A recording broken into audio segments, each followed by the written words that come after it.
Halo teman-teman, apa kabar semuanya? Semoga semuanya sehat ya. Perut kenyang, hutang lunas. Yang jomblo disegerakan dengan pasangannya. Yang sudah berpasangan semoga dilanggengkan hubungannya, diberi rezeki nomplok, serta mempunyai kuota berlebih untuk nonton review film tahun 2015 berjudul The Visit.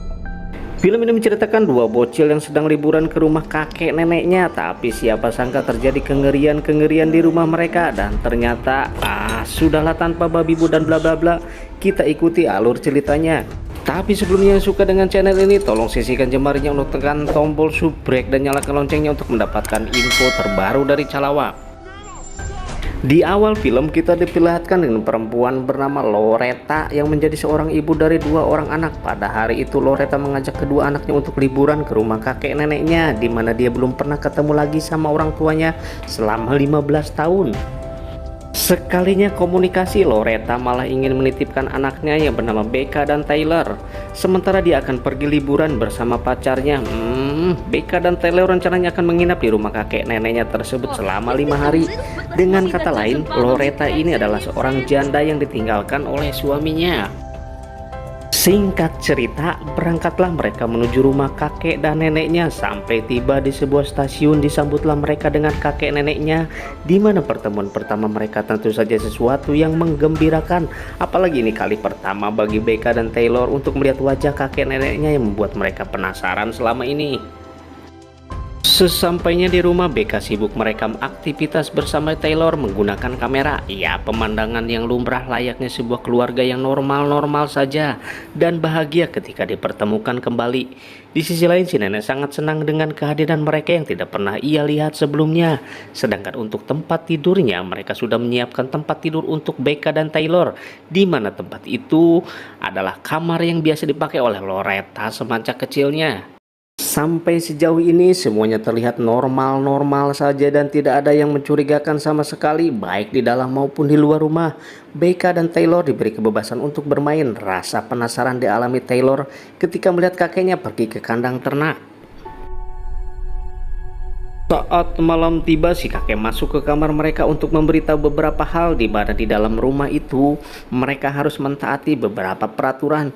Di antaranya mereka tidak boleh pergi ke ruangan bawah tanah dikarenakan banyak sekali jamur di lantainya. Yang kedua, mereka harus tidur sebelum jam 10 malam. Dengan alasan si kakek dan nenek tidak mau diganggu terlalu larut karena usia mereka sudah lansia. Namun kenyataannya Becca dan Taylor tidak bisa tidur pada malam itu, dan waktu pun sudah menunjukkan pukul setengah 11 malam. Becca yang kelaparan pengen ngemil malah pergi ke dapur, tapi kemudian dia kejutkan dengan neneknya yang sedang muntah-muntah tanpa sebab di malam hari. Ketika itu juga Becca yang tidak mau kelihatan oleh neneknya langsung bergegas menuju kamarnya dengan rasa cemas dan ketakutan. Di hari kedua pun tiba, Becca menganggap kejadian semalam adalah hal yang wajar dialami oleh neneknya, dikarenakan neneknya yang sedang tidak enak badan. Ditambah lagi Becca mendapat informasi dari kakeknya bahwa nenek mereka mengalami flu yang berlangsung selama 24 jam. Pada siang harinya, Becca dan Taylor bermain-main sambil merekam aktivitas mereka menggunakan kamera. Mereka pun bermain petak umpet di kolong rumah. Hanya saja mereka tidak sadar bahwa ada orang lain yang ikut dalam permainan mereka. Malahan Becca dikejar sama orang tersebut sampai membuatnya panik. Lebih menakutkan lagi, nama mereka dipanggil secara bergantian. Tapi untung saja mereka bisa keluar dari lorong tersebut.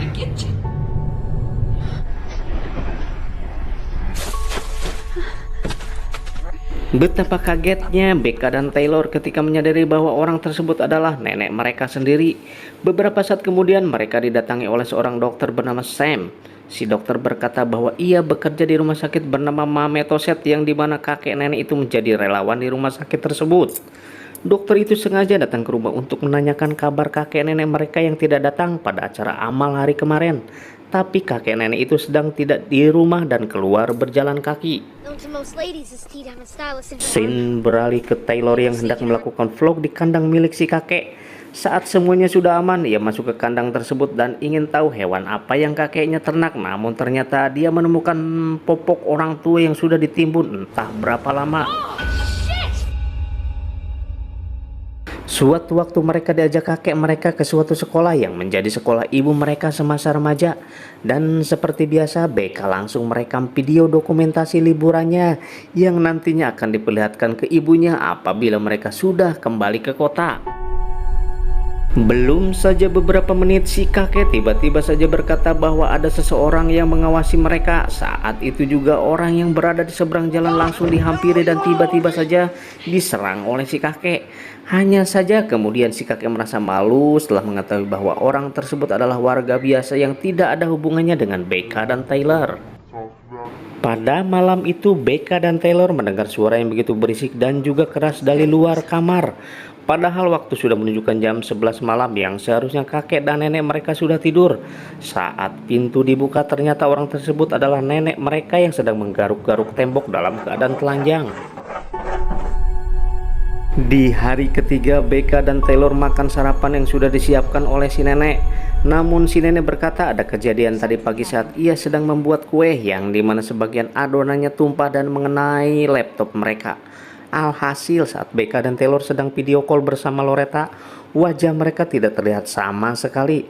Tanpa berlama-lama, BK dan Taylor langsung memberitahu ibunya bahwa kakek dan nenek mereka bertingkah aneh. Seperti saat si kakek tiba-tiba menyerang orang sembarangan di pinggir jalan, serta ditemukannya popok orang tua di kandang si kakek, serta nenek mereka yang menggaruk-garuk tembok dalam keadaan telanjang dan bahkan mengejar-ngejar mereka di kolong rumah pada saat petak umpet. Mendengar pengaduan dari anaknya, si ibu berkata bahwa kakek neneknya sudah berusia senja dan sangat wajar ketika ada masalah ingatan ataupun kelakuannya. Di sore hari, BK sengaja menghampiri neneknya dan mengatakan bahwa ia ingin membuat percakapan atau wawancara. Tapi sebelum itu, si nenek meminta BK untuk membantu membersihkan oven di dapurnya. Kemudian BK mengajukan pertanyaan kepada si nenek. Pertanyaan pertama, apa yang menyebabkan ibunya pergi selama itu sampai 15 tahun tidak bertemu? Bukannya menjawab, si nenek malah memperlihatkan tingkah laku aneh dan bergetar-getar dalam beberapa menit. Pada malam harinya, tepat ketika jam menunjukkan pukul 10 lewat, seperti biasanya BK dan Taylor mendengar suara-suara aneh di luar kamar. Dan ternyata nenek mereka mondar-mandir berlari ke sana kemari tanpa tujuan yang jelas. Selain berlari, si nenek juga merangkak menuju kamar mereka dan mencoba masuk. Di hari keempat, hal aneh pun kembali terjadi ketika BK dan Taylor melihat nenek mereka yang sedang memperhatikan sebuah sumur. Kemudian Taylor memeriksa sumur tersebut dan tidak menemukan sesuatu yang mencurigakan di sana. Tampak sumur tersebut seperti sumur pada umumnya dan tidak ada yang aneh di dalamnya kecuali air. Beberapa jam kemudian, rumah kakek dan nenek mereka kedatangan seorang tamu. Kali ini tamunya adalah seorang wanita bernama Stacy, dan ia ingin berterima kasih kepada kakek nenek mereka yang sudah menemaninya saat dia sedang dalam keadaan stres. Singkat cerita, BK mendengar suara neneknya yang tertawa keras. BK mengira neneknya sedang nonton TV, tapi setelah dihampiri, ternyata neneknya hanya menghadap ke tembok sambil terduduk di atas kursi. Tak lama kemudian, si nenek malah membengkap wajahnya sendiri dengan sebuah kain. Tidak sampai di situ, BK juga menghampiri kakeknya yang sedang berada di kandangnya dan tampak si kakek sedang mengarahkan senjata ke dalam mulutnya. Karena beberapa kejadian aneh dirasakan BK dan Taylor di rumah itu, mereka kemudian memasang kamera tersembunyi di rumah itu. Pada malam itu juga, BK menunggu sampai jam setengah 10 malam. Dan yang terjadi di ruang tamu, kalian saksikan sendiri deh.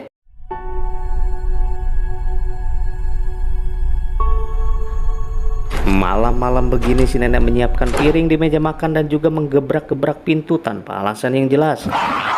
Dan yang mengejutkan, ternyata si nenek sudah sadar bahwa cucunya telah meletakkan kamera tersembunyi. Saat itu juga si nenek mengambil pisau dapur, kemudian ia menuju kamar BK dan Taylor. Kemudian si nenek menggebrak-gebrak pintu kamar mereka sampai BK dan Taylor terbangun dari tidurnya. Di hari kelima, BK teringat bahwa ibunya akan pulang pada sore hari, dan pada saat itu mereka menyuruh ibunya untuk menjemput mereka di tempat itu. Sambil menunggu dijemput oleh Loretta, BK dan Taylor menghabiskan waktu di luar rumah dengan berpura-pura bermain. BK juga membersihkan adonan kue yang menempel di laptopnya. Beberapa jam kemudian mereka melihat Stacy yang sedang ngobrol bersama kakek dan nenek mereka. Walaupun mereka tidak tahu apa yang diobrolkan, pada saat sore hari mereka melihat kakek dan nenek mereka berjalan menuju kandang ayam. Saat itu juga Becca dan Taylor langsung menghubungi ibu mereka yang sudah berada di rumah. Tanpa basa-basi, Becca memohon kepada ibunya untuk menjemput mereka pulang karena merasa ada yang ganjil selama mereka tinggal bersama kakek nenek tersebut. Alhasil, Loretta yang mendapat laporan anak-anaknya langsung penasaran dengan tingkah laku orang tuanya. Namun ternyata setelah melihat apa yang baru saja ditunjukkan, Loretta kemudian berkata bahwa mereka bukan kakek dan nenek mereka. Dengan kata lain, berarti selama ini Becca dan Taylor sudah menginap dengan orang yang tidak mereka kenal. Tanpa berlama-lama, Loretta langsung menghubungi polisi setempat untuk menghampiri rumah kakek nenek tersebut. Tapi naasnya kakek dan nenek mereka keburu kembali ke dalam rumah dan mengajak mereka untuk bermain pada malam hari. Di malam itu, Becca dan Taylor yang sedang ketakutan beralasan akan merekam beberapa video di halaman rumah. Tiba-tiba saja saat mereka hendak keluar rumah, mereka melihat Stacy yang sudah tergantung di atas pohon. Dan si kakek menyadari bahwa mereka hendak kabur dari rumah tersebut. Dan dengan berat hati mereka terpaksa harus bermain dadu sesuai keinginan si kakek dan nenek itu. Tapi mereka bermain tidak lama karena Becca beralasan ingin mengecas kamera. Taylor yang sendirian ditinggal oleh Becca mulai merasakan hal-hal aneh yang terjadi secara tiba-tiba. Scene beralih ke si kakek yang meninggalkan meja makan dan si nenek yang sedang memakan kue secara tidak wajar. Isn't it getting late? Becca yang secara diam-diam ingin merekam ruangan bawah tanah yang dimana pada hari pertama mereka dilarang masuk ke ruangan itu dengan alasan banyak jamur di lantainya. Singkat cerita, si kakek mulai kembali ke meja makan dan menghampiri si nenek yang terdiam seperti patung secara tiba-tiba. Ia berencana untuk menempatkan istrinya di dalam kamar tidur. Becca yang masih berada di ruangan bawah tanah menemukan seragam pasien rumah sakit Metatoset yang merupakan sebuah rumah sakit jiwa. Bahkan ia juga menemukan beberapa bingkai foto yang diduga kedua orang tersebut adalah kakek nenek mereka yang asli. Dan benar saja ia menemukan jasad dari kakek neneknya yang sudah meninggal dan disimpan di ruangan bawah tanah.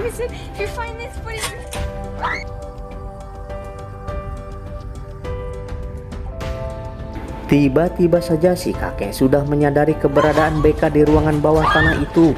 Ia juga berkata bahwa kedua kakek neneknya secara sukarela merawat mereka di rumah itu sejak 8 hari yang lalu. Kemudian 2 hari setelahnya ia bersama istrinya diberitahu bahwa cucu-cucu mereka akan datang dan mereka akan menjemputnya di stasiun kereta pada esok harinya. Mendengar akan hal itu, istrinya yang sangat ingin mempunyai cucu langsung menyuruh suaminya untuk membunuh kakek dan nenek mereka yang asli. Itulah sebabnya beberapa hari yang lalu si nenek terlihat sedang memperhatikan sebuah sumur dikarenakan 35 tahun yang lalu ia sengaja melempar anaknya ke dalam sumur tersebut. Dan sejak itulah si nenek mengalami gangguan jiwa dan si kakek yang menjadi paranoid. Ditambah lagi kedatangan dokter Sam yang mengatakan bahwa kakek nenek mereka yang asli tidak lagi datang ke rumah sakit beberapa hari kemarin.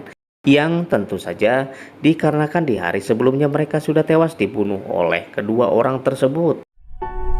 Hal yang sama juga menjelaskan di saat kedatangan Stacy yang ingin berterima kasih kepada kakek nenek mereka karena telah menemaninya saat ia sedang stres. Dengan kata lain, Stacy adalah mantan pasien rumah sakit jiwa yang telah sembuh karena dirawat oleh kakek nenek mereka, yang dimana kakek dan nenek Becca dan Taylor posisinya sebagai sukarelawan di rumah sakit jiwa itu. Lalu scene beralih ke si kakek yang merasa was-was ketika ada petugas rumah sakit yang menghampirinya, di mana dia ternyata adalah pasien dari rumah sakit jiwa tersebut. Begitupun dengan si nenek yang sama menderita gangguan jiwa, di mana pada saat wawancara bersama Becca, si nenek malah panik dan tubuhnya bergetar-getar seolah memang merasa bersalah terhadap Becca karena telah membunuh kakek neneknya yang asli. Padahal ia bersama suaminya sudah melakukan pola dalam menjalani kehidupan sesuai dengan kakek nenek Rebecca semasa hidupnya.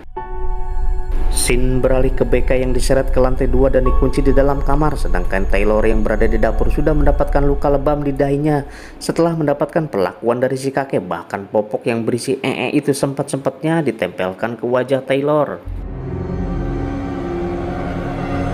Scene kembali ke Becca yang ditempatkan sekamar dengan nenek yang mulai kambuh secara tiba-tiba.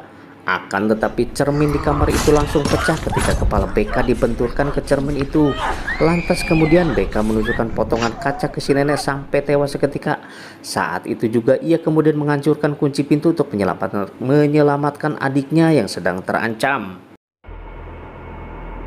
Untung saja BK tidak telat datang ke dapur dan ia pun menahan pergerakan dari si kakek. Taylor yang melihat kakaknya sudah dibanting langsung mendorong kakek itu, kemudian langsung menghantam kepala si kakek dengan pintu kulkas berkali-kali sampai is dead.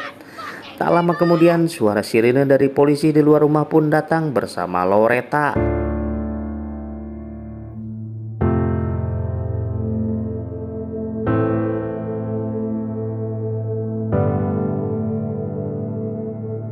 Di akhir film, Loretta menjelaskan bahwa kedua orang tuanya yang asli tidak menyetujui hubungannya dengan pacarnya sewaktu SMA, yang mana pacarnya itu adalah ayah dari Becca dan Taylor.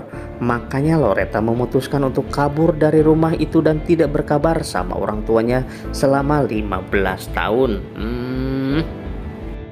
Oke teman-teman, demikian alur cerita film The Visit ini. Semoga semuanya bisa terhibur. Saya doakan semoga teman-teman selalu sehat dan tidak kekurangan rezekinya untuk membahagiakan orang-orang di sekitar. Kesepian tanpa kekasih. Sekian dan terima kasih. Bye-bye.